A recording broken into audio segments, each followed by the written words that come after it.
F is equal to R by two या R is equal to 2F। आज के इस वीडियो में हम पढ़ेंगे दोस्तों इसका निगमन F बराबर R बाई टू। और इस वीडियो में हम अवतल दर्पण उत्तल दर्पण दोनों में ही इसका निगमन एक ही वीडियो में समझेंगे, तो बने रहिए हमारे वीडियो के साथ। आइए देखते हैं इसका डेरिवेशन समझने से पहले जो हमने चित्र ये डायग्राम ड्रा किया है उसको आइए समझ लेते हैं। हमारा क्या है ये डायग्राम, देखिए हमने एक अवतल दर्पण लिया और एक उत्तल दर्पण लिया, ठीक है। अब हमने इस अवतल दर्पण के सामने एक प्रकाश स्रोत रखा, कोई भी प्रकाश स्रोत ले लीजिए जिससे प्रकाश आ रही है। तो ये प्रकाश की किरणें उससे आई, दर्पण है तो परावर्तन होगा, परिवर्तित होकर दूसरी दिशा में चली गई, ठीक है। जहाँ से गई है मुख्य अक्ष पे जिस बिंदु पर काट रही है ये फोकस है, और ये इस बिंदु आपतन बिंदु से एक अभिलंब कार्य कर रहा होता है, और ये मुख्य अक्ष को जिस पर काटता है वो उसका वक्ता केंद्र है, ठीक है।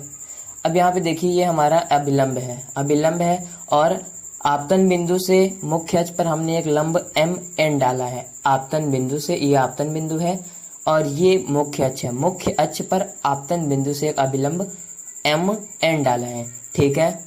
अब देखिए ये आपतित किरण है, ये अभिलंब है। आपतित किरण और अभिलंब के बीच का कोण आपतन कोण थीटा, ठीक है। परावर्तित किरण आपतन कोण के बीच का कोण थीटा, दोनों बराबर होंगे किसके, परिवर्तन के नियम के अनुसार, ठीक है। तो थीटा बराबर थीटा, मतलब आपतन कोण परावर्तन कोण बराबर होते हैं, ठीक है, दोनों थीटा हैं। अब देखिए ये समांतर रेखा है, मतलब ये जो आपतित किरण है मुख्य अक्ष के समांतर है। और जब समांतर है तो ये देखिए ये जेट के आकार का बन रहा है, और तो ये वाला कोण हमारा, ये कोण और ये कोण बराबर होगा। क्यों बराबर होगा, क्योंकि ये और ये एकांतर कोण है, तो जितना ये कोण है उतना कोण ये होगा, ठीक है। इतना हमने समझा। अब उसी प्रकार ये उत्तल दर्पण में देखिए आप, ये प्रकाश किरण किसी प्रकाश स्रोत से आई और कैसे आई है, मुख्य अक्ष के समांतर आई है, ठीक है। दर्पण के पृष्ठ से टकराई, टकराने के पश्चात परावर्तन हुआ, परावर्तन होने के पश्चात देखिए ये इधर मुड़ गई। अब हम इधर आभासी इधर ले आ रहे हैं, रेखा इसकी आभासी किरण ला रहे हैं, वास्तविक में नहीं है क्योंकि वास्तव में ये उधर जा रही है। तो हमने ये डैश डैश करके इधर लाया, ठीक है। अब यहाँ आपतन बिंदु है, यहाँ से परावर्तित हुआ है, ये आपतन बिंदु है। आपतन बिंदु से एक अभिलंब गया, यहाँ पे ये इसका केंद्र वक्ता केंद्र C है, और जहाँ पे ये किरण जो जहाँ से फैलती प्रतीत हो रही है वहाँ पे इसका बिंदु क्या है, फोकस बिंदु है, ठीक है। ये आपतन बिंदु है। आपतन बिंदु से मुख्य अक्ष पर एक लंब MN डाला, फिर से समझिएगा, आपतन बिंदु से मुख्य अक्ष पर एक लंब MN डाला, ठीक है। ये परावर्तित किरण है, ये अभिलंब है, इन दोनों के बीच का कोण आपतन कोण, परावर्तित कोण, क्योंकि ये परावर्तित किरण है और ये आपतन कोण है, तो इन दोनों के बीच का कोण परावर्तित कोण। और ये देखिए हमारा आपतित किरण है, ये अभिलंब है, इन दोनों के बीच का कोण अपवर्तन कोण है, ठीक है, या आपतन कोण बोल सकते हैं, अपवर्तन कोण यहाँ पे है ही नहीं, ये परावर्तन कोण है, ये अपवर्तन कोण है, ठीक है। अब देखिए ध्यान से देखिए ये इसके क्या है, समांतर है, इसे डैश आगे लेते जाइए किरण को, ये समांतर है। अब यहाँ पे ये देखिए ये कोण और ये कोण क्या होगा, बराबर होगा। क्यों बराबर होगा, ये और ये कोण कौन से कोण है, संगत कोण है, ठीक है। अब देखिए दरअसल ये कक्षा 9वीं 10वीं का है, संगत कोण एकांतर कोण, ये तो आपको समझ में आ ही रहा होगा। अब देखिए ये कोण परावर्तन कोण और ये कोण बराबर है। क्यों बराबर है, क्योंकि शीर्षा विमुख कोण है। शीर्षा विमुख कोण कैसा होता है, कैंची के आकार का ऐसे कटा हुआ, ठीक है। ये कोण बराबर होते हैं। अब देखिए आइए निगमन को समझते हैं, हम कैसे समझेंगे, देखिए अब हम यहाँ लेते हैं क्या, पहले तो आप ये देखिए ये एक त्रिभुज है हमारा, ये एक हमारा त्रिभुज है कि नहीं है, ये एक हमारा त्रिभुज है, एक ये त्रिभुज है समकोण त्रिभुज। अब एक ये देखिए एक ये त्रिभुज है, एक ये त्रिभुज है, तो हम इस वाले त्रिभुज की बात कर रहे हैं, ठीक है, इस वाले त्रिभुज की। ये कौन सा कोण है, बहिष्कोण है। बहिष्कोण क्या होता है, त्रिभुज के अंदर स्थित दूरस्थ दो कोण, मतलब जो बहिष्कोण होता है त्रिभुज के अंदर दूर में स्थित दो कोण के योगफल के बराबर होता है। ये थीटा, इसका मान कितना होगा 2 थीटा, टू थीटा। उसी प्रकार यहाँ देखिए ये थीटा, इसका मान कितना होगा 2 थीटा, ये कोण कितना है 2 थीटा। ठीक है, अब देखिए त्रिभुज एम सी एन में, देखिए ध्यान से, त्रिभुज एम सी एन में, त्रिभुज एम सी एन में, एम सी एन में tan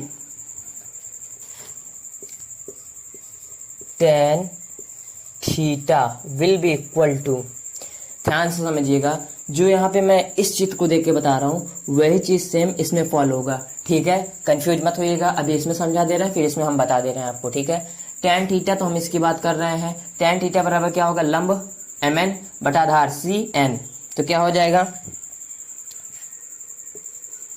mn बटे cn।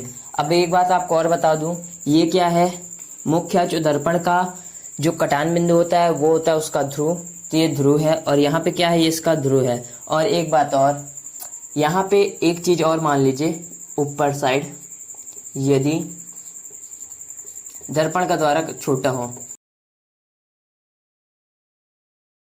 दर्पण का द्वारक छोटा होगा, समझिएगा, अगर दर्पण का द्वारक छोटा होगा तो दर्पण जो होगा हमारा, ये जो है ये फैल जाएगा, और जो ये n है ये p पे आ जाएगा, तो क्या हो जाएगा हमारा n बराबर से p हो जाएगा। अब देखिए यहाँ जहाँ n है वहां पे आपको p कर देना है, तो m p बटे c p।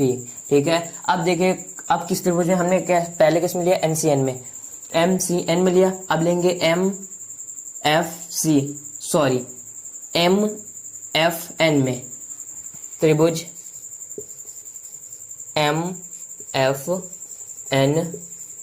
में, त्रिभुज MFN में क्या होगा, tan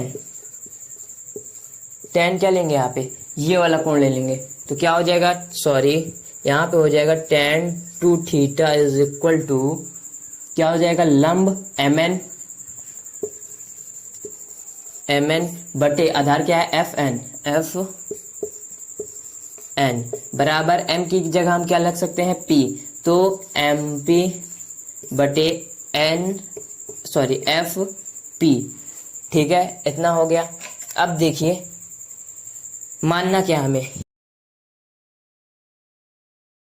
यदि कोण उपेक्षणी हो, उपेक्षणी का मतलब होता है नगण्य या एकदम सूक्ष्मतम के बराबर, तो उसमें हम जो हमारा कोटिज ज्या होता है, स्पर्श ज्या होता है, वो हट जाता है। कहने का मतलब जो साइन कॉस थीटा ये सब होते हैं हमारे, ये हट जाते हैं। तो यहाँ पे जो हमारा लिखा है tan थीटा, तो यहाँ पे सिर्फ बचेगा theta is equal to MP बटे CP, और यहाँ देखिए 2 थीटा बराबर क्या आ जाएगा, यहाँ से tan हट जाएगा, बचेगा क्या, MP बटे FP। अब देखिए यहाँ पे ये 2 थीटा है और ये थीटा है, तो थीटा का मान इसमें रख दीजिए, तो 2 MP बटे CP बराबर से MP बटे FP।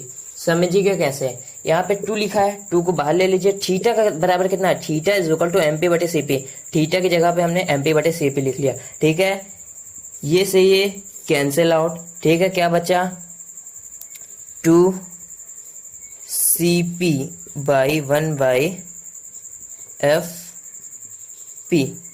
ठीक है, 2 CP बराबर क्या है, CP वक्ता केंद्र ध्रुव के बीच की दूरी को क्या कहते हैं, R। आगे यहां समझिएगा, 2 बाई R। ठीक है, बराबर से 1 बाई FP मुख्य फोकस और ध्रुव के बीच की दूरी को फोकस दूरी कहते हैं। ठीक है, अब देखिए यहाँ पे आप इसको इधर लेते आइए, या सीधा एक काम करिए, इसको पलट दीजिए, तो R/2 is equal to F, हमने इसको पलट दिया। ठीक है, बटे में 1 रखने का कोई मतलब ही नहीं है। यह देखिए F is equal to R/2, ये आपका हमारा सूत्र एकदम निकल आया।